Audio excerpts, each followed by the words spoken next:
I'm going to start it off, Regis. Rougarou. What I read is a legendary half-man, half-beast from the swamps of New Orleans, a savage that is out for blood and known to feast over its unconscious prey. But the difference is you seem to feast on your conscious prey and then turn them unconscious. Yeah, that's. I mean, you got it correct. I ain't even got to explain no more. You got it right off the bat. Now, who anointed you with that nickname? It was actually my daddy. It was a while ago. My daddy and my manager was going back and forth. I think I was like 4-0, 5-0, something like that, and it was going back.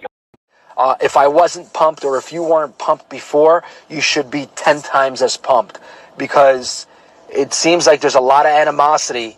Canelo's camp was shoving and pushing Triple G's camp, but Triple G, being the OG that he is, not even a flinch. I will say that the stare down that I saw from Triple G just solidifies that this is war. It's a lot of pressure on you to excel, but is there anything to tell us about, like, what's the next step for you? Like, what else can you do to really trailblaze the path for women? Well, there is a lot more. Right now, people think, I just keep fighting for us to be on TV or for myself to be on TV, but I'm trying to make it easier for the girls coming up so they don't have to do the same things that I'm doing. I'm not 15, and I get back home and I got to crash out. I only get like an hour and a half with them. So big shout out to my wife, Demi, and my kids. I love them so much. Eddie, Emerson, they're my biggest motivation. They're the ones that keep me going. My friends, you guys all know right there. I see a couple of you guys tuning in. All you guys, and you guys, pound for pound, you guys have always shown so much love, man. You guys keep me moving, man. You guys keep me motivated. Serious call out, or do you think she was just kind of trying to steal your shine and to get herself, make herself a little more relevant? Nyoku, I think that's how you pronounce her last name. We actually offered her a fight first. I mean, I'd be willing to fight her, but first I want to stick to my natural weight class and fight at 105 and 108 pounds, and then and then.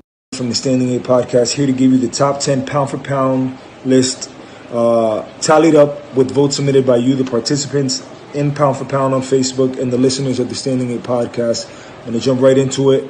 Once again, these are votes submitted by you. At number 10, Anthony Joshua, and no surprises at number 1, Terrence Bud Crawford. All right, man, and we appreciate. My goal was never to become world champion or become bigger than my father. My goal is to be known for myself. Hector Camacho Jr. I got tired of being pointed. Oh, that's Camacho's son. Listen, I'm Camacho Jr. So that's what pushed me. It wasn't my father who brought me to boxing. It was my mother. They wanted to keep me out the streets in New York. I said, I'm ready, but I'm 77. I still feel like I can kick some butt. I feel sharp. I get in this ring. I hit the heavy bag. I go over here, hit my speed bag, and back there. I still stay in shape. I feel good physically, mentally. I'm still there. I feel like I'm still a young stud back in the days. That's because you are a young stud, Joe. You are a young stud. Nobody is the same after that. Nobody comes back to form. Nobody comes back to championship level. Spence won't either. When is the last time we saw somebody take a beating like that in the ring and come back fully to championship form, to come back to the top echelons of the sport? The only person that really comes to mind for me is Miguel Cotto. Coach Hector say, "Hey, shake it off. Let's continue to the game plan." With a fight coming up like this on October 29th, Pachanga, how important do you feel like, hey, this knockout's been coming? I'm in no competition with anyone but myself. I don't look to outshine anyone. I just want to fucking go in there and prove who I am. And now is the time to go out there and showcase who I am. And so we know we saw reports already that we did see the announcement at the end of the fight where they announced that he was going to be fighting Billy Joe. But we had already heard that. It was already out there that they said as long as you win this fight and don't have an injury. So it's almost like Canelo had his ego out there, like, you know what? Fuck it, I'm gonna take this fight anyway. Just let it go. You proved your point. You're a good ass heavyweight boxer. You gave us a ton of great fights, excitement. He brought back some excitement. We had a belt in the heavyweight division in America for a while, you know, instead out in the Brits and Vladimir Klitschko and all those people. We had one in America. So, I mean, I'm still going back Wilder. I won some money, honestly, last night because I bet on. Vladimir sent me this, and you're asking Aaron about the relationship, but listen to this, bro. Specialist Stitch, with whom I spent so much time talking, and he actually saved my career on a lot of different stages. If Stitch wouldn't be in my corner, I would not make the record of 12 years being a champion. The older fighters myself or around me that gave me good advice and good tips all the time, and so I learned it from those guys, man. And and it always feels good to they're good. Anything can happen in the boxing game. It's great, and you see it all the time. Fighters just get exposed because someone's stronger than them, faster than them, and if you're not locked in here, it's like that's gonna show later on in your career because obviously power and speed. Even muscle memory, like you could be experienced and have that muscle memory and it could take you very far. But it's like if you're not locked in, in every second, you have some sort of doubt in yourself, it's like it's gonna catch up to you. There you go, guys. That's the intro to episode 100 of the Standing 8 Podcast anniversary episode. I'm Aaron Sorial from Los Angeles. With me are the usual suspects. I forgot D-Rock. Yeah. There you go. So we got everybody. Founding panelists, recurring panelists, regular panelists. We got Tommy Rush Jr. in the building. Stephen Ruiz from Ringside Global. First Lady Boxing, Tiffany Daniels. Michael Gomes out of New Jersey. Eddie Sanchez, our very first guest interview. So honored to have you on. And last but certainly not least, Daniel D-Rock Pena, one of the original founding members of this podcast team. Also, elephant in the building. Hopefully he'll be joining soon. Courtney Tanner, the Brown Bird Sugar. Hopefully he'll be joining soon. But shout out to you, man. But yeah, let's get straight to it. I want to do a round table and asking each one of you what's been your fondest memories being involved in this project of ours. So I'm going to start off with you, Daniel, because obviously it's been a while, and not only that, catch us up with how you've been, man, and what's been your fondest memories being on this program. My life's been good, but it's more than just memories. What founded this podcast obviously was the camaraderie, the love. There was no competition amongst our group, and we started off small a long time ago. I kind of look back at some of our Facebook memories, and I'm like, wow, it's been that long. And the fact that we've all argued and loved and fought and probably been mad at each other, and we kept it boxing, we kept it 100, and with the people on this panel and who have been with the group for so long, that's really what has kept this group as tight-knit as it's been. And honestly, when you reached out and asked me to be on, it's an honor. So thank you all for having me back. Beautiful words, D-Rock. Yeah, it's we're very honored with your presence, and rekindle that energy that we've known you for, that you brought to the earlier episodes. So we'll say, D-Rock. Michael and I will argue at some point. Don't worry. Eddie Sanchez, Leyenda Futura, our very first episode 1. Literally, you were on the eve of your pro debut back in September 2017. Catch us up with how's life been, and also share your fondest memories of you being on with us. Because I know you've been with us more than one episode besides episode 1, but how you been, man? And any thoughts looking back, any fond memories of you have right now you could think back as on this journey of ours? No, yeah, for sure, man. First of all, man, hey, I'm honored to be here with you guys, man. I'm honored to be you guys' first guest. to see you guys' success and see how far you guys have come. Honestly, it's like I feel like I'm winning, man. Seeing you guys do that, I feel like I'm winning. So you guys' wins are my wins as well, man. So first of all, I just want to say thank you for that, guys. And yeah, man. I mean, it's life's been great, man. I mean, I've been blessed. I mean, I look at my interview on the other one that I had on the interview you had or the intro. I'm a little chunky on the face now, man. But it's just good life. I'm living a good life, man. I'm spending time with my family now more. I'm working. I've grown as a man, you know, and you know, just been able to provide for my family much more. So, you know, God always has plans for me. You guys already know, man. I'm a firm believer in God, and you know, though boxing wasn't my, you know, in the future for me, it had to come to an end.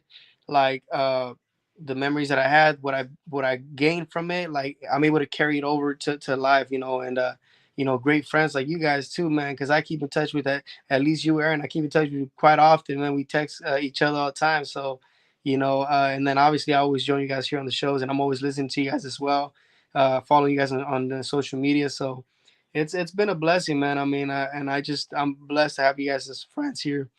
But I've been going to school, man. I'm also attending college, trying to finish my degree in IT. So that's another fight that I'm taking in. Like I said, man, I take boxing into my life now, man. Everything that I'm going, it's like a battle, bro. Like I gotta train, I gotta work, I gotta sacrifice to make it to where I want to get it to right now, man. So it's been great, man. It's been really great. And that's great. Obviously, post boxing life has been even, fruitful. And not long ago you visited Jason Glasby at the gym. I seen some. You were trying to lay some tips onto the young fighters. How was that like? Getting that rust off, and any advice you've been sharing with the upcoming generation? Absolutely, man. I always go in there, man, and every time I walk in there, it's like, oh man, like I feel like I'm like a legend there. Like they really made me feel so like, man, Coach Jason. He's like, man, bro, you not here, but you're here every day. I use you for every reason. Like, you know, when a guy's going through training camp and cutting weight or in the fight, like, oh, this is what Eddie would do. And I mean, like the kids when I walk in there, they're like, oh, that's it. Like they really give me that admiration, I guess, look. And it fills my heart, man, because obviously with time, you know, I still get the, in town, hey, what's up, champ, and stuff like that. But obviously it's dying down. And so like now when I get it, like that kind of embrace when I go to the gym is so amazing, man. And it's like a fix, man. I gotta go get my fix. I gotta get some sparring, bro. I go like, man, hey, coach, I came in with I don't have no gloves, I have no cup, but I got a mouthpiece. Let's go. And so I go in there and obviously I want to test where I'm at. I want to see how when is the time I'm gonna be like, oh, okay, I'm getting older already or whatever. I'll be like, oh, I lost it, but nah, hey, it's like a bicycle, man. You just pick it back up and you keep riding. So I love it, man. I definitely go in there and obviously I explain or I give a little advice to the kids there that are trying to follow what I went through, and in a sense that's what kind of coach tells me too. Is like I paved the way for them because I was his first amateur boxer that really took it as far as I did, and then professional as well. Like I went to national tournaments as an amateur, so he got to go through with that with me, and we learned together. So now he's able to just carry it over with these guys that are following along, and he's had a couple guys like right now. He just recently had a Golden Gloves champ, Swank. I can't remember his full name, but I know him by Swank. So shout out Swank. He just won the Golden Gloves, man. A big shout out, man. That's a big accomplishment. The last guy that did it was your man right here. So hey, it feels good to see that it's moving on over there as well. That's beautiful that you and Coach Glassby are laying the seeds basically for Central Cali, that area, Corcoran. So it's very beautiful to see that from you guys. So awesome. And we got Michael Gomes in the building, recurring panelist, but one of the OGs. Welcome to episode 100 anniversary episode. What's up, Michael? Hey, your podium is yours. Any fond memories that you want to share with us looking back throughout these episodes? Yeah, I mean, there's so many, from, interviewing Regis Prograis to interviewing Clarissa Shields the first time around to being present at Clarissa's fight in Atlantic City, and the press conference and the weigh-ins, and getting to meet Boots, Jerome Boots Ennis, a couple of years back, and having his phone number on my cell phone, and being able to, obviously exchange numbers, and being able to have an open dialogue with him and his father, from the banter back and forth with D-Rock, which he left out, that, monies have been exchanged back and forth as well on certain bets, on fights, to many other fond memories, right? Of, the Deontay Tyson Fury fight and where we stood in our predictions, along with, several other predictions to the Triple G Canelo fight, even as close as the Canelo versus Charlo fight, which one particular member in this panel had high hopes for Charlo. But anyway, we'll talk about that later on. So there's a lot, right? There's a lot of fond memories for sure. What's best is obviously friends that were made from a simple idea and concept that started on a Facebook group, to the camaraderie that has turned into a friendship with several people, and that, I think that's very important to celebrating, the 100th episode in addition to everything else. That's awesome, Michael. And I want to add something. And go ahead. For those of you who aren't familiar with New Jersey, you may drive down Route 22 and see Michael going beautiful face plastered all over a billboard out there somewhere. So just so you know. Yes, there's a few of them out there. Yeah, I know. Oh my God, there he goes. Awesome. And Tiffany Daniels, the first lady of boxing. At first, she was a guest panelist, established writer for Against the Ropes. Correct me if I'm wrong on that, Tiffany, but established writer. She's now a level 1 certified official for Team USA Boxing, and she joined us the later half. In the last during the last months of 2023. Honored to have her on. Tiffany, it's been a pleasure. I know you rep Ohio hard, and we see that through you. And any opening words, any fond memories, looking back on these episodes that you want to share with us? Go ahead, Tiffany. Yeah, I was a writer for Inside the Ropes. They're still around. They're still my guys. I haven't contributed. They asked me to. I don't know if you guys know Lukey Boxing. He still does an amazing job, and Felix over there. Shout out to them over there. They're still doing amazing Inside the Ropes. But yeah, I enjoy being a part of this group and being back on this side of media. It's like writing and then doing press roll, those types of things. It's fun. It's a lot of fun being with the pros, and now I'm kind of backtracking, going with the amateurs. So it's a little bit of mind shift there. So you're going back, dipping the toe in and out of both. It's a little bit different, but I love it, and I love you guys, and I appreciate you for allowing me to be a part of the podcast and bringing me on. I know I was a guest a few times, so it's been really fun. I think probably my favorite memory was probably Michael Gomes throwing all the money around. That was probably one of the funniest moments that I experienced on the show. But it's been a lot of great content, consistent great content. So I'm just happy to be here. Thank you. Awesome. And Courtney Tanner, he's on with us. Courtney, you missed the 8-minute highlight reel. You were part of it, of course. So my question, same as that I've been asking. Your opening words, any fond memories looking back on these episodes that you've been graciously a part of. Go ahead, Courtney. Yeah. Hey, how you doing, y'all? I appreciate the warm welcome, the warm intro, and my apologies for my tardiness, for being late. As y'all know, I'm still an active duty member of the United States Air Force, and I kind of have to make arrangements and jump on wherever possible, wherever I can, wherever possible. Unfortunately, the 100th episode is no different. I'm coming at y'all live and direct in Thailand right now. I'll be out here with the Cobra Gold and Coat Tiger exercises until April, but never an excuse Always jump on whenever possible. Always a blessing to be on with y'all. On this 100th episode of these 80 to 70 something episodes that I've been able to be a part of this have been absolutely life-changing, life-altering. And it's just been a blessing every step of the way to be on with my fellow panelists, new and old and original. And as we've grown our audience and just become a global movement on this show, it's just been amazing. I don't have a single memory that sticks out because I just feel like every show that I've been on has just been amazing and it's been humbling to be a part of. Crazy enough to believe, though, I think some of the best episodes that we've had on this show, and I've joked about it before, is that the episodes that I haven't been on. I know we've had Joe Cortez on.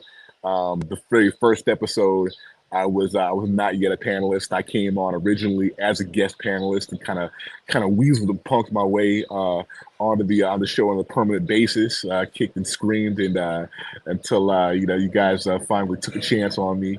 The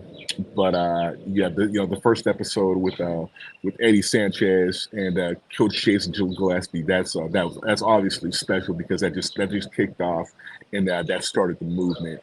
And it was kind of it's really significant in that this entity being a podcast and an internet radio station and a call-in style the way it was was brought out from obscurity by a hungry young fighter from California Central Valley who's fighting his way and making his pro journey from the amateurs and from obscurity itself. So it's just been amazing, and it's just been a blessing to be a part of something that started as humbly as it did. And y'all know Eddie Sanchez and his coach Jason Gillespie are two of my favorite people, not just in boxing, but in the world and in life.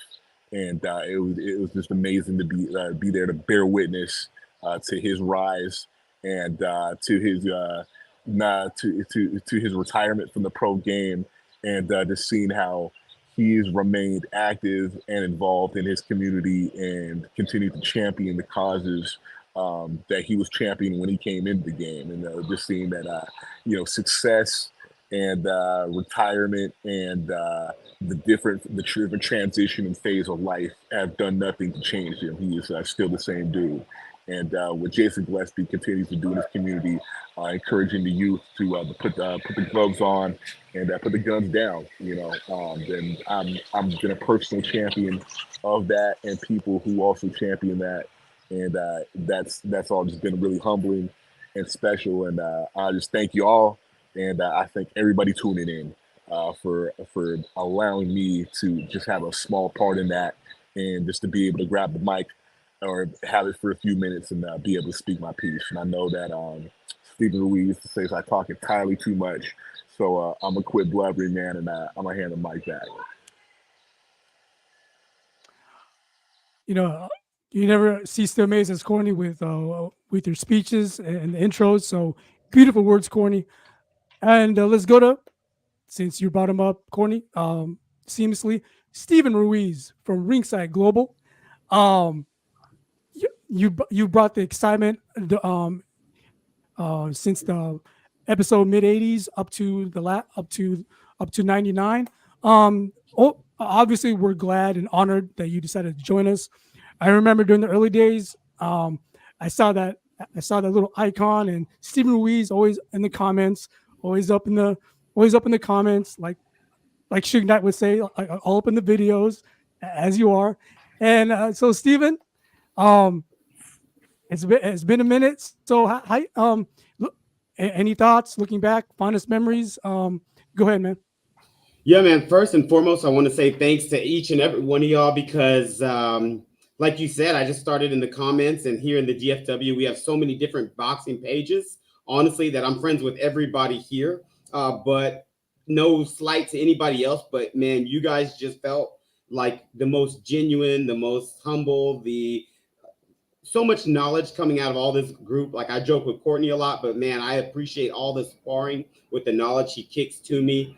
Everybody here knows so much with Miss Tiffany, her boxing mind, her refereeing, Michael Gomes, D-Rock, Eddie Pena, like everybody I've gone through in the chat with and sparred for. Y'all know I rep Canelo. Like I get all the presidential fan mail straight to my house. So anybody trying to go at my boy, we're rolling. You know, it's on site. And it's funny how Courtney said it, just because, like I said, I made this little shirt for my son, Roman Ruiz, and that's my little profile. So I already know, and I've talked with people, and they're like, man, when I see that little bear and it says notification, comment, I already know it's about to be a long, drawn out, beat down war. Like, and that's just, it's not because I like to fight.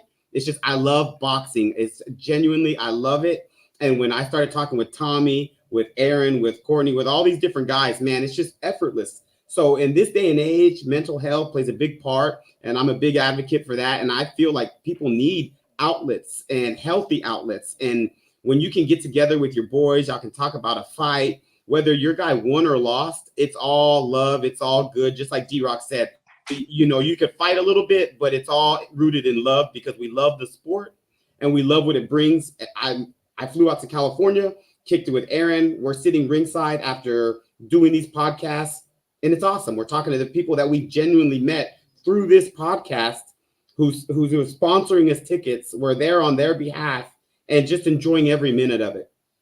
Tommy, that's my guy. I reach out to him all the time. He's the CEO of his company. I'm calling him while he's interviewing people, and he still texts me, hey, brother, I'm in an interview. I'll text you back. All right. And he does. And that's the kind of love and appreciation that I really feel from you guys. And I love it all. And like I said, we all ride for each other. I'm not jealous of anybody. I want everybody to be number one at everything they do. And I think that's the biggest thing about our page is there's no, I want you to be good, but not as good as me. Everybody in this page that I've ever talked to, you just want the best for you. And that's the difference I feel in this page as opposed to maybe other ones. And that's not a slight. It just, there's genuine folks here, and you feel that and you see that, and that's pumping out through all the podcasts. And like I said, it's just all genuine love. All the fighters get is all the respect we can give. So I appreciate you guys for having me on, letting me go back and forth with Courtney and that sparring all the time. But it makes you better. So I appreciate all the love, and I just can't wait to see this thing keep growing to the top. Beautiful said, Stephen. And Tommy, I mean, I don't know. There's a lot of things I can say, all positive, but you've been here since day one. You've been rocking the shirts, been through the media interviews, a lot, as well as Michael Gomes, the Virgil Ortiz interview. I remember most of that of you as you being a member of this program. So welcome to the show.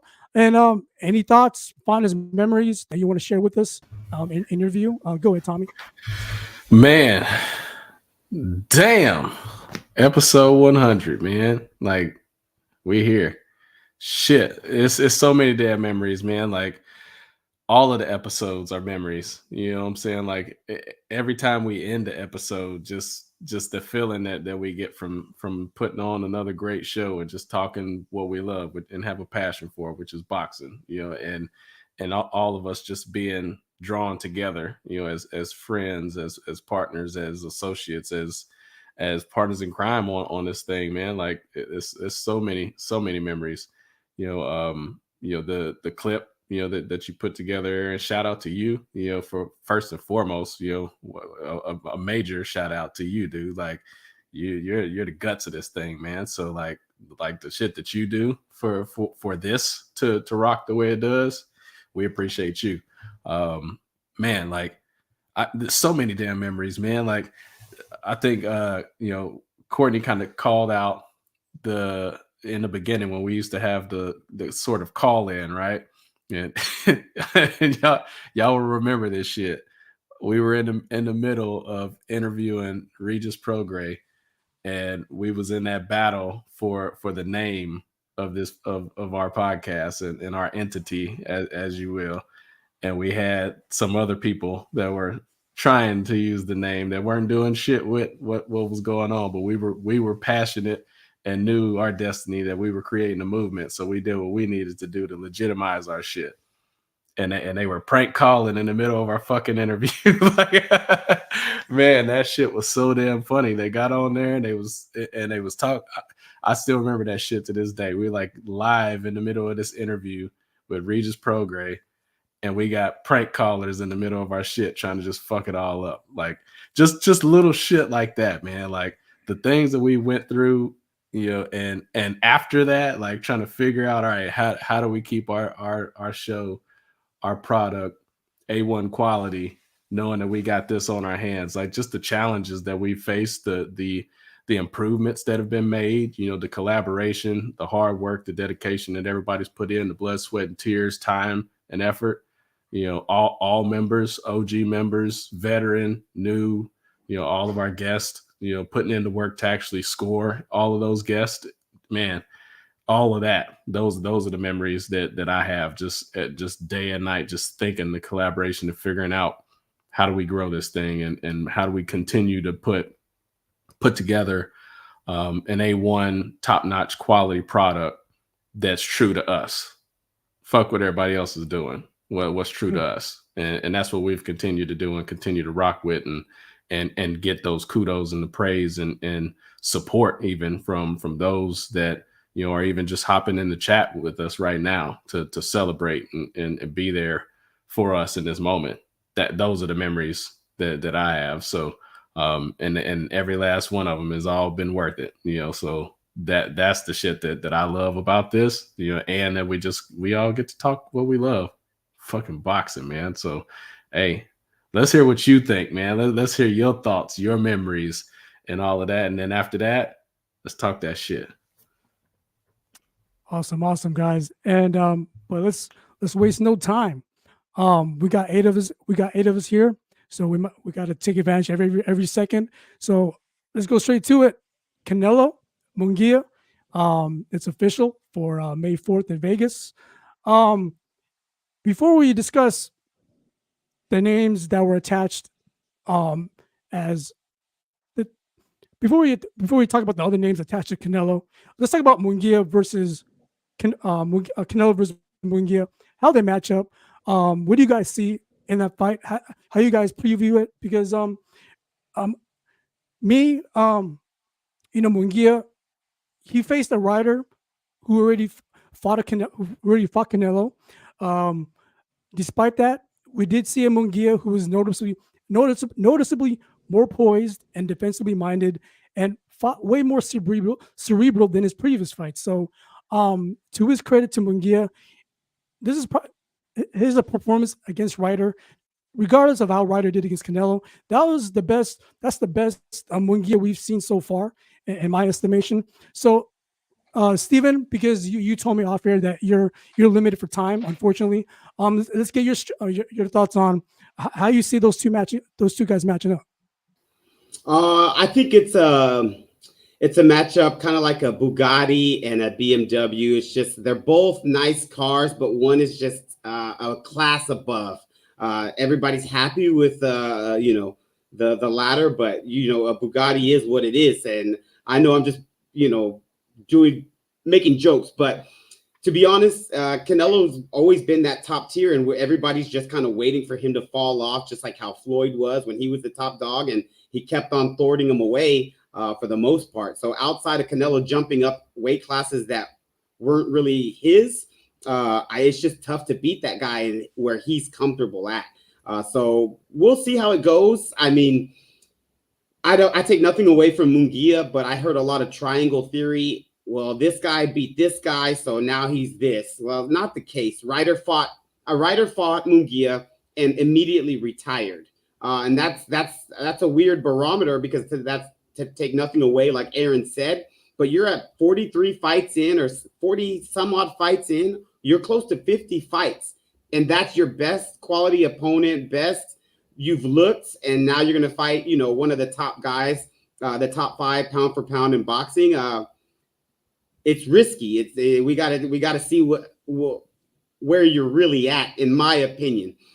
Just because I heard, well, Canelo didn't knock out Ryder and Munguia did. Well, Ryder just retired, and then Canelo didn't TKO'd Callum Smith, and Munguia didn't. So none of that really matters. It's styles make fights, and we'll see who shows up, because at any given night, of course, boxing is boxing, and anything can happen. You can get overlooked or what have you. Buster Douglas, Mike Tyson, somebody takes it seriously, somebody doesn't. But I think it should be a nice victory for Canelo. But then again, is he going to get the credit, or it's going to be like, well, Munguia wasn't ever really that great anyway. So you got to pick and choose. The rulers got to measure both ways. That's my opinion on it. I think I'm like everybody else. I want to see Benavidez versus Canelo. I think that deal goes down in like a Saudi Arabia, where all these guys are jumping over there for that super mega Bugatti money like we're talking about. And I don't think that was going to be on his, or we actually know it was not going to ever be Benavidez, PBC, Al Heyman on those first 3 fights. It was like a Charlo, Spencer, with Charlo, Spence, which came out. And then they tried to renegotiate, and that didn't really happen. But now they're doing this. Canelo went from a 3-contracted fighter, PBC, a 3-fight contract fighter at PBC, to this one, the last one with Charlo, and then this one, and he's a free agent. So I don't think the whole narrative of Canelo's ducking, Canelo's scared, it's boxing. At the end of the day, it's a business as well. There's fighters that could fight. They're not scared. Eddie will tell you he's not scared. But then there's a business side of it where it's got to make sense. And these guys are in there risking their lives, so they got to maximize their profit. I don't think Canelo's in that bracket anymore. I think he's got money making money like Floyd, stuff like that. But I do think is when the time is right, that fight will happen. Just like Manny Pacquiao, Floyd Mayweather, one of the top pay-per-view buys of all time. And we didn't get it within 4 years. It stretched out. Spence versus Bud Crawford. We barely got that. How long did that take? Canelo, Triple G. He's scared of Triple G. He fought him 3 times. It just, the business aspect has to make sense. So the fans, us, media, just calm down. It'll happen. That guy that I've seen since I supported him has never ducked anybody. To say a guy that turned pro at 15 effing years old is scared of another man is ridiculous to me. This guy is 15 years old fighting pros, fought Miguel Cotto's older brother like at 18 and a half, while everybody else is living in, the hater people living in their parents' basements, not even buying their own groceries at 18. Come on, man, like chill out. That fight's going to happen. Don't worry. When it does, I'll eat humble pie. Benavidez wins. Hey, that's what boxing's about. My favorite fighters have taken losses. It is what it is. And even when you go perfect, like Floyd, people are going to bring up, well, Castillo. So it doesn't matter what you do in boxing. You're going to have the naysayers. You're going to have people that appreciate. At the end of the day, I appreciate, because those guys are doing what I'm not. I'm sitting on the couch. I'm drinking a beer. I'm enjoying it with all y'all, loving it. And then I'm over here like an idiot. That guy should have jabbed more. Bro, I don't even think you can run down the block. And you're telling this guy in the 9th round, bro, pick up your jab, get on your bike a little bit more. Like, come on. So just love all these guys, support all these guys. I do have to go. So I will say this, because it's the 100th episode. The next fight, we can set it up however you want, Aaron. The next fight, somebody comments in there and predicts that like a Canelo, Munguia, the right round or the right, however it goes. I will pledge to buy a shirt of whoever picks it, of their favorite fighter. So it could be a Bud Crawford, it could be whoever. I'll buy that their favorite fighters merch. Maybe we can throw in a Standing 8 shirt. Michael Gomes, he's got $5,000 in his pocket any given time, so he could probably fly you out to the fight of your favorite fighter. I'm gonna buy you a shirt, but everybody, we could figure it out. But that's gonna be my pledge. I appreciate all y'all. It's all love out here. I love to joke. And man, when you see me joking, it's because I really love you. If I'm quiet, I don't like you, but I am not quiet out here. So all love to you guys. Awesome. D-Rock, because you haven't been, it's been a minute. Let's get your thoughts on what Stephen Ruiz said, and also, are you as confident? Are you as confident as Stephen is about the Benavidez and a Canelo fight eventually happening? Go ahead, D-Rock. Just because of the point that Stephen made, the negotiations, you guys know that I've always been of that mindset that dictates everything. As a known Canelo hater, I do agree with the business moves that he's doing. Yes, he's not here to please everyone. He is going to please himself first, right? This fight does make sense at the right time, and you know what? It's a good test for him. Now I think my biggest question for this fight is how much, let's say, a pedestrian performance. Let's say if Canelo goes out there and looks normal, how much does that dim his light for that mega fight? That's kind of where I'm at of the mindset. Like, has Canelo peaked as far as what the interest in that matchup is right now? Where do we as the fans go from here? I do think Canelo has enough in the tank to win the fight. I don't think he stops him. Munguia is obviously going to fight fire with fire. And Canelo, I don't want to say struggle because that word can have different connotations, but when there's more output towards him, he is a different fighter. And we know that Munguia is going to throw punches and bunches. You know what? That's a good point you made about measuring Canelo's peak, because that's a undecided question. Answer for it. We don't know yet. So, great take on D-Rock. Let's go to you, Michael. How do you see that fight playing out, Munguia versus Canelo? And are you as positive that Benavidez will eventually face Canelo down the road? Go ahead, Mike. I just want to say that D-Rock's a hater. It's a Canelo hater. Against Munguia, I think Munguia is slow-footed, and I think Munguia has got a lot of gaps still in his defense. Ryder was out the door anyway. Whatever you saw, if we're going to use that as a metrics and compare, like that, he was gone. Didn't matter. You can't compare the performance Canelo put on with Ryder versus Munguia's performance against Ryder. I think because boxing is all about styles, I think that Munguia's style is tailor-made for a guy like Canelo, who's a strong counterpuncher. And his height also makes it very good for Canelo. I can see Canelo actually stopping him in that fight. It'll be competitive, maybe the first 4 or 5 rounds. And then after that, I think that Canelo, who's 33 years old, by the way, and for a man, Tiffany, you wouldn't know this, obviously, but for men at 33, that's kind of like, in my opinion, the peak, right? That's where they're at their best, not only physically, but I think from a cerebral standpoint. Canelo has more than enough in the tank to last the next 2 to 3 years at his peak and give anybody a problem. Now, as far as Benavidez, yes, Benavidez is a problem for Canelo because of size, power, definitely. Is it going to take place? I agree with Steve. I don't think any boxer is afraid of anyone. I do think that, Canelo did wait a little bit for Triple G, and that's a business decision that his corner made for the right reasons. I think if that fight took place, the first one, if it took place 1 year earlier, I think Canelo would have a loss, an official loss in his record. He has an unofficial loss on his record in that fight, from that fight. But yeah, all right. No.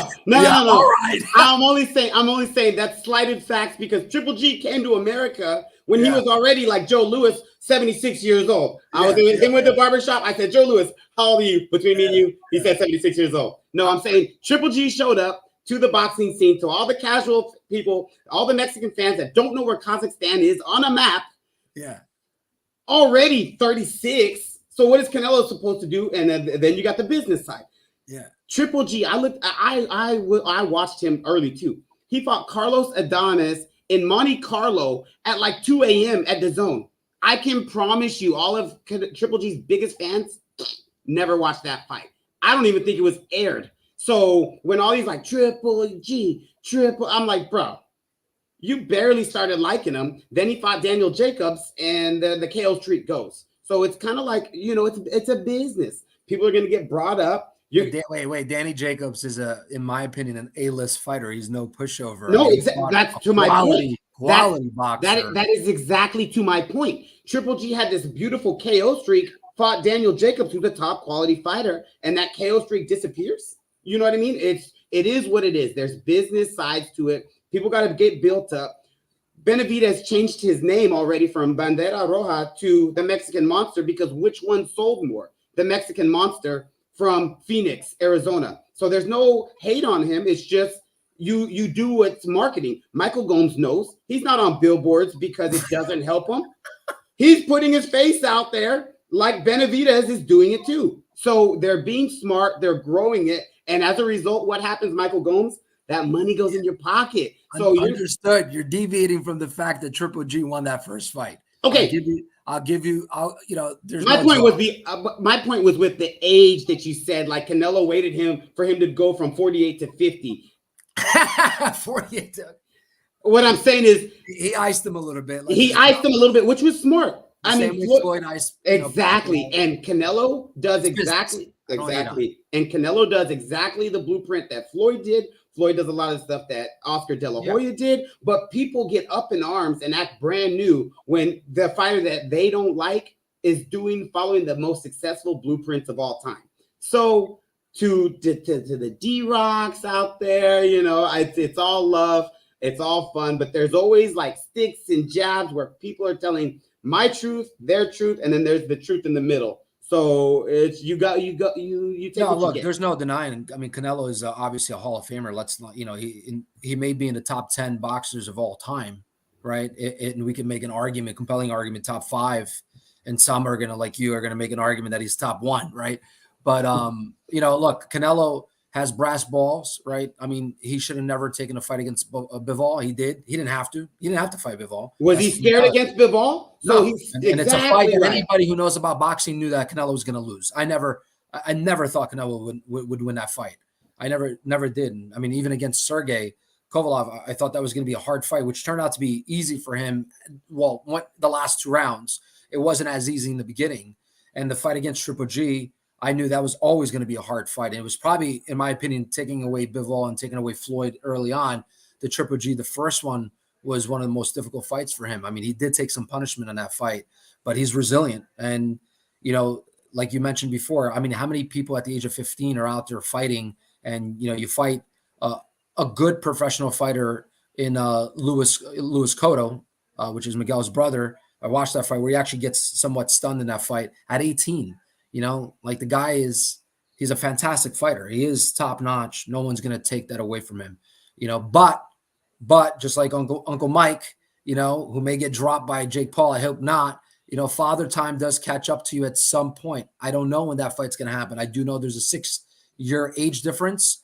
And I think that the best chance of Canelo beating Benavidez is now. It's not waiting when Canelo's 37 years old to fight a 30-year-old prime Benavidez, unless something happens to Benavidez, which I don't think nothing's going to happen for him from a performance, standpoint. Just to argue that point, the same was said with Canelo and Floyd. Floyd needs to fight him, early, not when he's older. And to Floyd's credit, he did try and get him at 18, didn't get him till he was 21, but they know, you know what I mean? So Bernard Hopkins, GOAT, fought a long time, and then it wasn't until a certain age he really dropped off. Triple G fought the top, at a certain point, and then we haven't seen him in a while. But I guess every physical body is different. So it's all about how you take care of yourself. You got people like LeBron James still in the league. If you're taking care of yourself, taking care of your body, it's great. You're not taking care of your body, it's going to show in your performances. So we'll see. Different sport. We're talking about boxing. Floyd is a different fighter in my opinion because he didn't really take much punishment. I mean, Canelo didn't also. I mean, we can argue he didn't take a lot of punishment either, but he's taken a lot more punishment than Floyd Mayweather. Floyd is very preserved as a boxer. I think Floyd could still come out of retirement because of the fact that he's preserved and fight looking like he's 32, 34 years old. I mean, he really didn't take much punishment throughout his boxing career. I mean, look at a fight against Manny Pacquiao.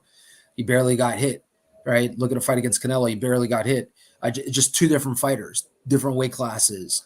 Canelo's body is not built to be lasting at the same level or same age that Floyd ended up.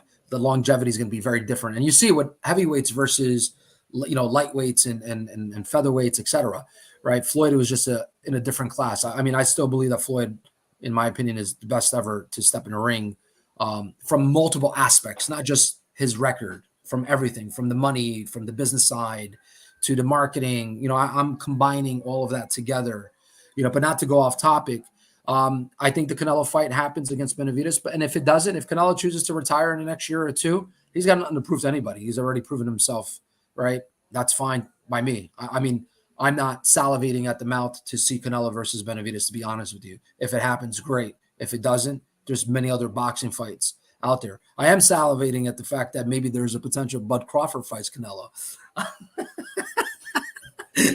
Salivating right now. I'll be able to get more of these if I get that weight class for a reason, baby. Salivating, but hey, anyway. That's it for me. I gotta roll out, but thank y'all so much. Thank y'all so much. Always a pleasure for all y'all. Love you guys. Later. Enjoy, man. Thank you, Steven. Enjoy. Eddie Sanchez, Leandro Futura, let's get your thoughts on this. How do you see Munguia and Canelo matching up? And are you as optimistic of seeing Canelo facing Benavidez down the road? Let's get your thoughts on this. Yeah, man. I mean, Steven kind of like wrapped it up how I kind of had it planned out on that one. But I agree, man. I think Munguia and Canelo are just like Canelo and Mayweather when they first faced each other, or when they faced each other in the earlier in his career. I think Canelo's gonna, he's gonna beat him. Hopefully he doesn't knock him out, because that might hurt Munguia's future, because I think from this he can probably grow to be something better. He'll learn from this fight and become something better with that. The whole Benavidez and Canelo, I think we all have it already clear that it's business now, man. I mean, ever since like the Mayweather and was Oscar the Lawyer, it's been all about just like when is the right time, and even though we say, like how Mayweather had dragged out the whole fight with Pacquiao, because I would agree. I mean, they fought, I would say, past their prime.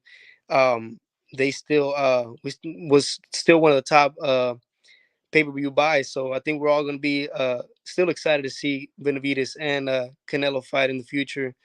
I just hope, I just wonder what the plan is for Canelo, and like you guys said, he's just trying to get out of this, finish his contract, and then maybe that's when we'll see after this what he will face.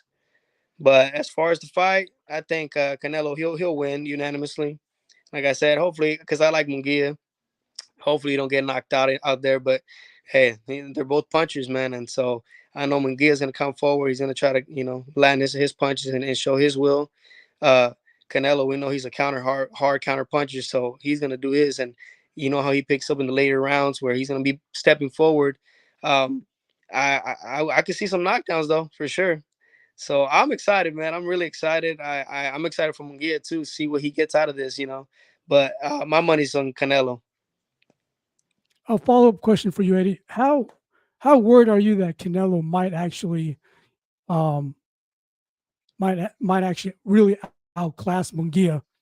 Like really outclass him, like night and day type of performance. Your thoughts on that possibility?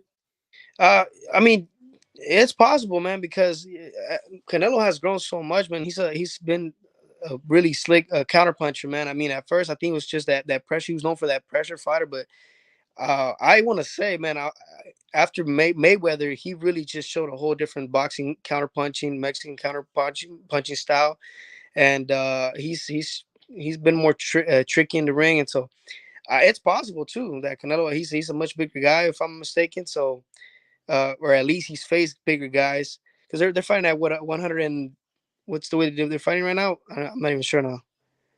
Munguia and Canelo. Well, it's super middleweight. So it's like 160, 168, 168. Yeah. So I mean, now that he's up there, never mind. But no, man, I can really see that happening too. But like I said, Munguia's still in the rise, so I think that would hurt his. Well, depending on the way he gets beat. I think D-Rock, you mentioned how, for example, how darn it, Spence. You know, he said like I think it was you, D-Rock, or Courtney, that after being like that, you can't come back from it. And I mean, till this day, he's right, because I mean, you really haven't heard from Spence. You know, or I don't know if That was Courtney who said that. Yeah. Courtney. Okay. I Yeah, just but want to mention something. I'm sorry, I know I already have my turn, but I think Oh, go ahead. we're forgetting to view is that what happens when Canelo retires, the Mexican community needs that next star, right? yeah, So Benavidez needs Canelo. Canelo does not need Benavidez, and that's what we're forgetting. Absolutely, absolutely. But yeah, absolutely, D-Rock. You know, Canelo's that vital right now, even at this point of his career. So great thoughts, Eddie. Tiffany, let's get your thoughts on this. How do you see Munguia and Canelo matching up on May 4th, and how positive or how confident are you in Benavidez eventually facing Canelo down the road? Can you hear me? Yeah. Okay. I'm not sure how confident I am about the Benavidez fight happening. It's just kind of back and forth. I kind of feel like Canelo's going to retire and just go play golf somewhere and just go on and move on and off from all this. And as far as this fight, I'm on the same vein as Mike with, you know, the missteps with Munguia. But how do you get better? How did Canelo become a better fighter? He fought a better fighter. After he fought Floyd Mayweather, he was a better fighter. He got the biggest money he ever got. This is the same scenario with Munguia. He's going to fight Canelo. Maybe he might become a better fighter. He might pick up some stuff, and he's going to get a big-ass paycheck to do it, too.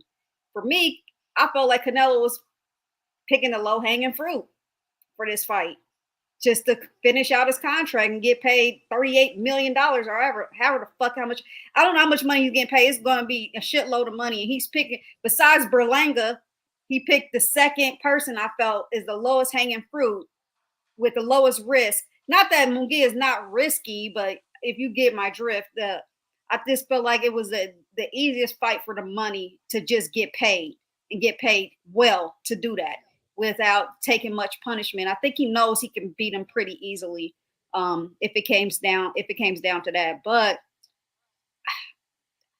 I'm not confident Canelo will finish out. Like you said, he's still 33. But he don't have anything left to prove to anybody. He can go ahead and retire and go do what the hell he wants to do with the rest of his life. He's got all the money. Yeah, he's got tons of money and tons of sponsorships. And if he becomes a professional golfer, he won't have to get beat up anymore. He can make bank doing that, you know, like that's a lot, you know, and it takes a lot away from your family too. So I think he's a family guy. He's really focusing on that as well. But I hope it's a good fight for Munguia. I hope he, you know, learns some stuff, and I hope he puts on and puts up a great fight. And that's pretty much it. And I wonder, everybody, and you know, I love Floyd Mayweather. He's probably my favorite fighter. Everybody brings it up like, oh, he fought Manny Pacquiao when Manny Pacquiao was old. Look, they're the same fucking age, bro. They're like 2 years apart. Manny Pacquiao was just getting his brains damaged because he was sitting around and getting hit with like a freaking heavy bag. That's his fault. That's not Floyd's fault. So that's where I'm at with it. You know, you can't bring that up. I don't use that as an excuse. It happened when it happened. The best fighter won on that. But as far as Munguia, I wish him the best. I hope he puts on a great performance, big enough to where people will want to fight him. Maybe even David Benavidez might want to fight him. You know, so I'm hoping that for him because I think Canelo's on his way out. That's just my opinion. I just got one thing to say. The only difference, though, between Canelo getting better after the Floyd fight, which was a lesson, and Munguia's already got 43 professional fights. And I don't think there's, I mean, even though he's, how old is he? 26? What is it, 27? Oh, he's older, right? He's 26. He looks 12. Yeah. Whatever the age is, I think that he's got enough experience already in the ring. I don't think he's going to get any better, to be quite honest with you. That's true. That is a lot of fights. Kristen, Eddie wants to talk. Eddie, you're on mute. My bad. Nah, yeah, I was saying, yeah, it's 27. He's 27. But yeah, I agree. Awesome. There you go. Awesome. Courtney, the Burt Brown Sugar. Let's get your thoughts. How do you see Munguia, Canelo matching up, and How confident are you in seeing hopefully Benavidez versus Canelo? Go ahead, Courtney. As we're getting really nostalgic for this 100th episode and honoring guests and panelists, past and present, and as the topic has shifted to Jaime Munguia and Canelo Alvarez, I want to get a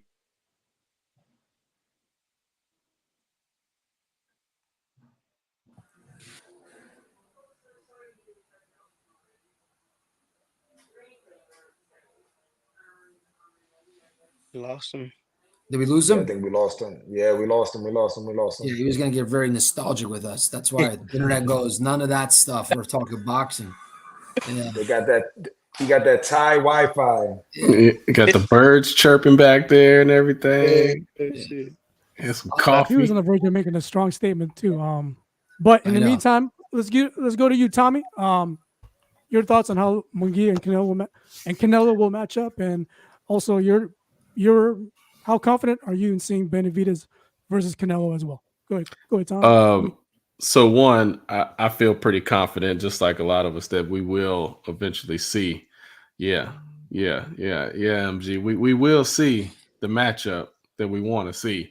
They're gonna make us wait for it, just like we've already talked about and said. Like, they're gonna play it out and stretch it out business wise. I feel like this is just one piece of that as well. Stephen talked about it a little bit with how the negotiations were toyed around with on who Canelo was going to fight in his PBC deal. As he came to PBC, and those thoughts were out there, and a lot of those rumors were out there, and as we ended up going through it, we saw how it kind of played out. We saw all of the makings of what happened just now, right? Like, there was so much hoopla back and forth on he's left PBC, he's going here, what is his next move going to be? Now he's back with PBC, and Al Heyman overpaid to get him back, and all of this shit that was going on. I kind of feel like this is one of those things, and a lot of y'all spoke on and talked about it as well, where we talk about catching somebody at the right moment, and I do feel like this is one of those moments where this is a fight that will sell. It will make a lot of money, which is right up Canelo's avenue. That's what he's looking for right now. But it will also somewhat preserve him, because like Gomes said, he's at a perfect state right now where he is getting up there in years, but he ain't up there yet. He can still give you what you're looking for. If you coming for your issue, you can catch it with him still. So, and that's for anybody, right now. So I do feel like this is one of those type of fights where he knows that he's going to be able to completely outsmart and outclass Munguia. He knows the issue that he's going to get as well, right? When you come for the issue, so he knows that he's going to get pressured by Munguia early out of the gate. He knows he's probably going to lose a couple of those rounds, and the crowd's going to be fucking going crazy because he's losing a couple of those rounds.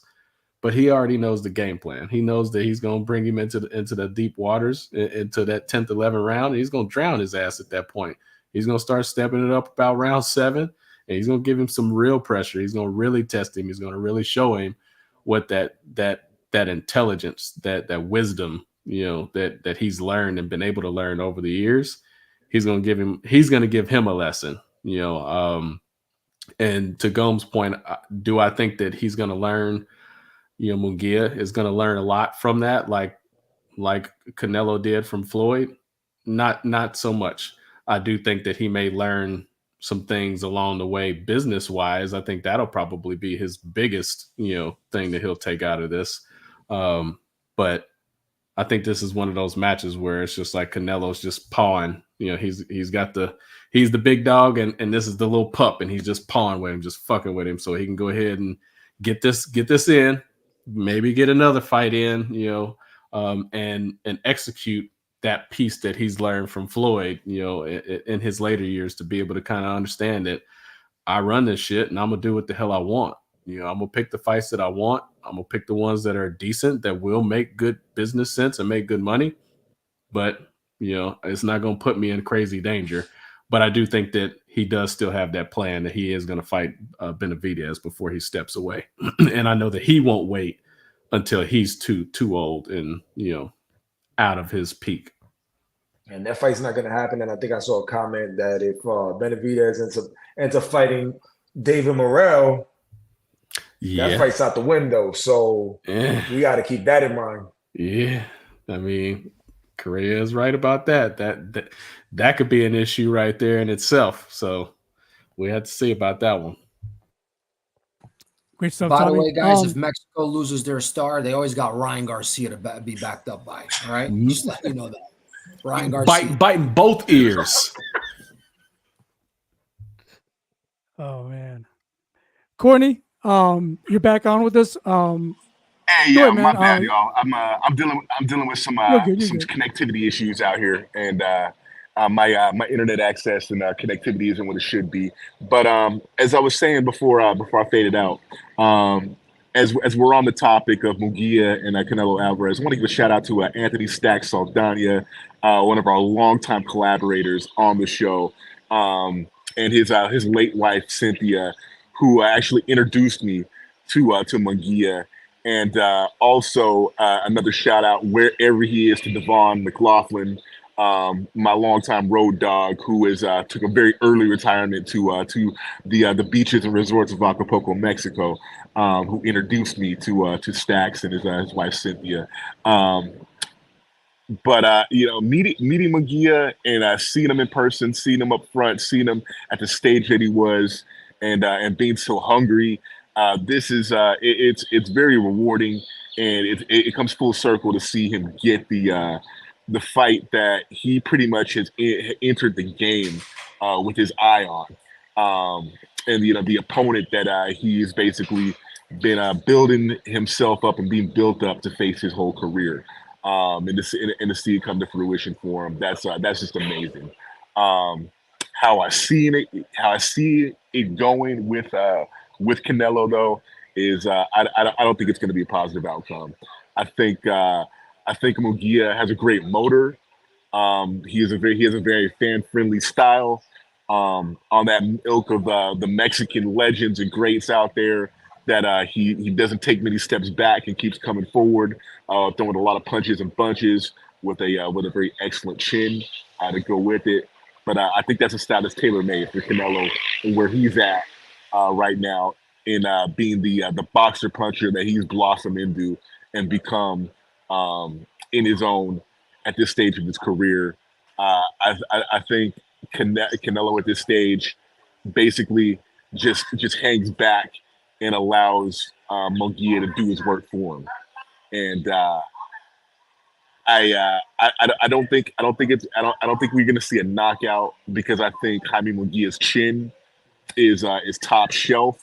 But I think Canelo is just going to go in there and just do what he does best at this stage of his career, and that's hang back in his counter all day, every day, till that final round, and he gets his hand raised. I don't think it's beyond the realm of possibility to see Canelo dropping at some point. But I just think I think him sending him home early or clocking him off the job early is I think that's a bit of a bridge too far to see from Canelo at this stage in his career, and stylistically what he is.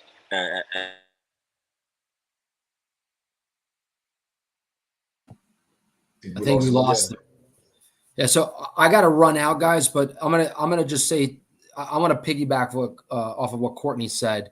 Here's why I do think Canelo puts him on the ground.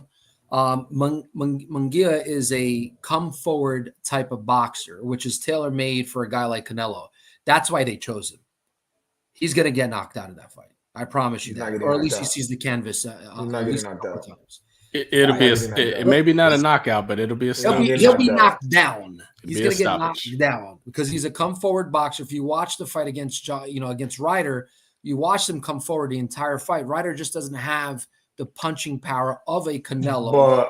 But the difference is, Mike, that Ryder didn't come in the way Munguia is going to come in at 180 pounds, 180 plus pounds with. So we got to take that into consideration. And we have seen Canelo struggle with those punches and bunches and combinations, whether it's when he lost, I don't care, he lost to Eddie Slandy Lara, fuck y'all.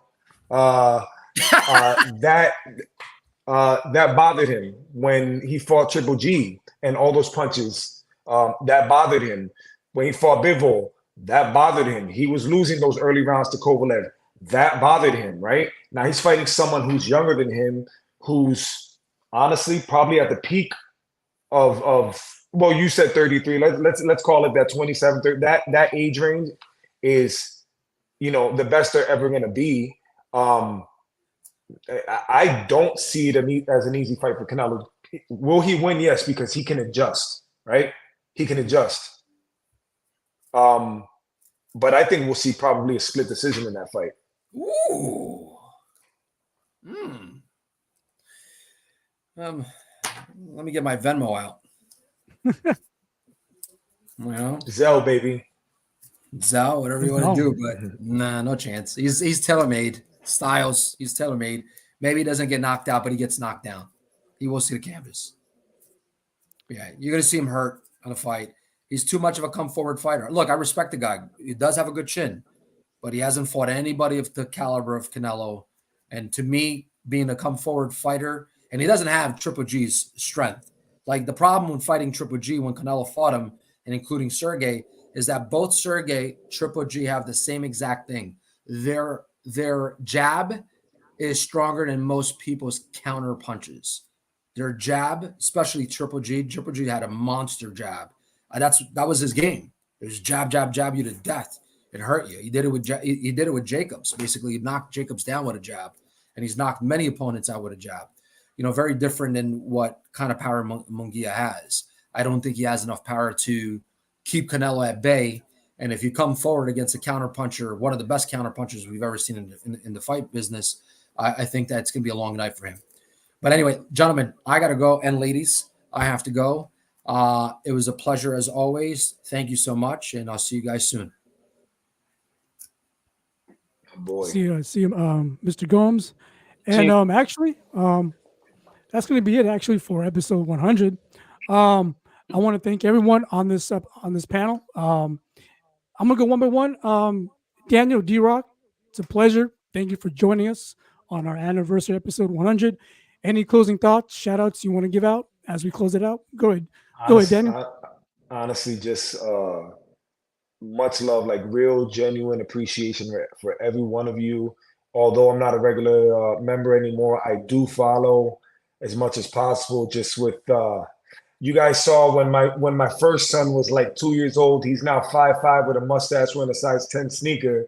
So the fatherhood flies fast, and homework life balance. But I still follow you guys. I'm still close friends with a lot of members from the page. So that's all because of y'all. And I wear my Standing 8 podcast shirt every night. People ask about it, and I'm still an advocate for the quality that you guys put out. I'm a fan. Tiffany and I, we've rarely spoken, but I'm a big fan of everything you do. Talent all around. So I appreciate you. Eddie, got to take off that Tigers jersey. That's my sleep shirt, bro. No, but you know what? Shout out to Corey Bradshaw. Where's our boy Corey? No, that was one of the fondest memories here too. He's changed. He's changed, matured for the better. I think we could all agree. That's amazing. Hey, shout out to the Spit Bucket podcast. I think his partner did him good. So he set him straight. So in fairness, shout out JJ. Yeah. But yeah, JJ Solomon. Yeah, and I'm gonna sign off soon.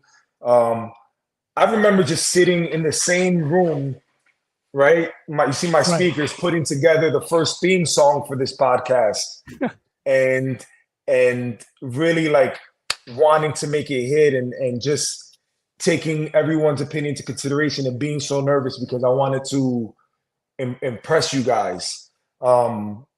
And I hope I did that, and I hope that you guys still consider me. And I see that you guys still consider me family. You are family to me, so thank you for the invite. Don't let it be the last. Don't let it be the last. Oh no, you're gonna be on with us in many more episodes to come. And actually, oddly and ironically enough, this is the first time we've seen you on the visual. During our early days, we were all just audio. I mean, we were just tinkering in and out. My hairline's a getting little our messed hardware up right. now, more There grays, you but it's go. all right. Now we know how perfect your fade is. So there you go. For the record. Oh, and I'll be in the building July 6th for Shakur Stevens at Prudential Center. I'm right down the block from the Prudential Center, so we'll be there. Any media that I can help you guys with, I'm there. Any fights in the Garden, I go through Madison Square Garden every day of the week. I'm your boy. Awesome. Yeah, we'll definitely keep in touch with you for sure. Absolutely. All right, D-Rock, I know you're short for time, but thank you. Much love and respect. Thank you guys. Thank you, D-Rock. And Mr. Leander Futura, our first guest ever, literally.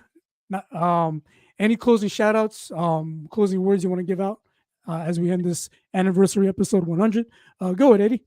Hey, man, like always, man, a huge shout out to San Diego, man. You guys are amazing, man. I mean, I love you guys from the beginning. You know, you guys had shown me support. You guys showed attention to me, so it made me believe that much more, man. So you guys changed my life in a sense when you guys came around. So a big shout out to you, Aaron, Tommy. Thank you so much, guys. You guys are amazing. You guys are, more than friends. You're my family, so I appreciate you guys, man. Huge shout out, you already know, to my Central Valley man, Corcoran, Lamore.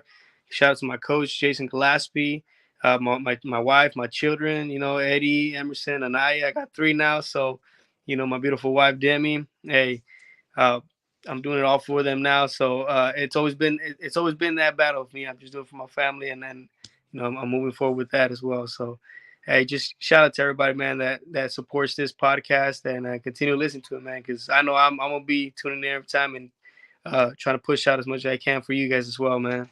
Like I mentioned earlier, your guys' wins are like my wins too. So love you guys. Thank you, Eddie, and of course, the feeling is mutual. So appreciate your kind words and the best of and all good things happening to you. We wish you the best going forward in your post boxing life. And you're still doing great things to this day. So great stuff, Eddie. Tiffany Daniels, the first lady of boxing, level official for level 1 boxing official for Team USA. Honored to have you on. It's always refreshing to have your perspective, especially given your position that you're now in. Again, thank you for being on with us and also being a regular panelist. Any closing words, shout outs you want to give out? Shout out to the Standing 8 podcast. There we go. Yes, all our guests, Eddie, it was a pleasure listening and hearing your story. All the people in the comments that's always engaging, fans and people that, keep the podcast going. I got to shout out Ohio. Big shout out to Real Deal Boxing. They went out to New Mexico and kicked some, you know what? We got Baby Wop in the house. We got Umar Metz in the house. They got gold. Umar Metz is first time in the Nationals, won a gold medal. Very first time. 70 pounds, Pee Wee division. Won it all. He got brothers. The whole family can fight. The Metz brothers. So it's gonna be kind of like the Abdullah Mason, the Mason brothers in Ohio, but they're gonna be down here in Cincinnati. So big shout out to Lawrence Davis Jr. That's Baby Wop. He got 3 gold medals in 3 different weight divisions: 75, 80, and 85 pounds. He's 14 years old. He's like looking at Terrence Crawford. So you better get your autographs now. I'm telling you, we were witnessing it. And I got another little Pee-wee I want to shout out. His name is, we call him P3. He's bad. That's a little bad. That kid is bad. He's out of Cincinnati Golden Gloves. So shout out to Rashid Warren. He's a former professional, former Olympian, 3-time Olympian. He's the head coach at Cincinnati Golden Gloves. So we got to give a shout out to him. Duke Reagan is over at Millville Boxing Gym, another professional and Olympian. So sometimes they're going against each other. So it's something that you guys got to come and see for yourself. It's some big things happening in Cincinnati. So Ohio runs boxing. Shout out to Marcus Knowles. And of course, Aaron, I'm going to give a special shout out to you because you do all this editing and stuff like this. This is amazing. And I thank you for doing all of that, like Tommy had mentioned before. So thank you to everybody. On that note, I do kind of feel a sense of a renaissance coming from that area in Ohio. So it's especially with the little kids displaying their talent, even at that young age. It's going to be really exciting what their future lies ahead, coming specifically from your area. So I feel that renaissance coming. So great stuff, Tiffany. Great stuff. Tommy Russ Jr. What's up, man? Any closing shout outs, thoughts you want to give out? Go ahead, Tommy. The podium is yours. Hey, first, shout out to the future that we got right here on the show. We got a little future champ right here. That's what I'm talking about. What's up? Yeah, dude. Hey, T Rush love the kids, man. So you already know we stopped the whole show for some kids. But hey, so many shout outs, man. Just so much appreciation. Shout out to every single person that was able to jump in the chat with us. So many people that have been a part of this movement, that have been a part of this journey. Man, Will, Noe, Sean, Brandon, just some ringside. I mean, we got so many people, the youth, all of our YouTube followers, Front Proof Media with Joseph Correa, man. I mean, so many. Anthony Saldana Stacks, again, Courtney mentioned, a happy heavenly birthday to Cynthia Saldana. May she rest in peace as well. This episode it comes with a heavy heart as well as we think about her. But man, just so many in vivo, just it's so many people, so many shout outs. Courtney would do his Oscar speech at this point right now, and talk about those across the globe. Shout out to Brandon Griffin, getting us that international view. But man, shout out to all of you, Eddie, being on, just being able to watch you throughout your career and your journey, and even post career as well is just awesome. Tiffany, you're rocking with us the way that you always have, and rocking with us full time now is just great. It's awesome to see this whole thing grow, as we talked about and shared, just to start episode 100 off and just, reflect, on the things that we've done, and grown, just throughout these many years. So shout out to everybody. Shout out to the journey. Shout out to the Standing 8 podcast. Shout out to the love for boxing. All of it, man. It's great shit. Shout out to all of the people that support us, our friends, our loved ones, spouses, all of it, man. It takes a lot, and we give a lot. We appreciate everybody that supports us. Awesome. What's up, everybody? Say what's up, dude. What's up? What's up, little champ? There you go. There you go. All right, man. My bad. Finish it up. On that note, Tommy, I also want to give out, and you already mentioned their name, but I'll mention it again. Shout out to these establishments. They were very critical especially in our early episodes. So I'm going to shout these guys out. Front Proof Media, Joseph Correa, Hector Franco, those guys. Shout out to you guys. You were very instrumental in our early episodes. Appreciate your support. Supreme Boxing, especially Anthony Saldana, and rest in peace, Cynthia Saldana. May your soul live on. Just Boxing Foundation with Sean Fitzgerald, very instrumental, always supports us. I was honored when he invited me on his show at the Sweet Science Boxing Gym in the South Bay area. So appreciate you inviting me out there. Also, Gary Kittleson from 3D Boxing Blog. He's been a guest panelist, very knowledgeable, in-depth insight. Shout out to you, Gary Kittleson, and also all the guys from En Vivo Podcast. You guys are family to us. Hopper, Sean Hicks, Marrero Jr.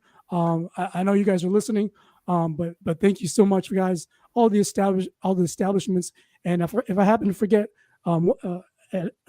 your establishment name or other key names, I humbly apologize. but you know who you are. And Hey, so this is shout out to Jimmy Blue. Jimmy Blue, of course. All Jimmy Blue, access all access elite, elite. Mister. Of course. Yeah, hey, shout Of out course. to my boy Jimmy Blue, man. I mean, that's Hey, the age catching up to me. So my memory's getting foggier day by day. So so many. thank you, Tommy. Yeah, so many instrumental guest panelists on our show, on our program, giving them their insights. Truly appreciate it.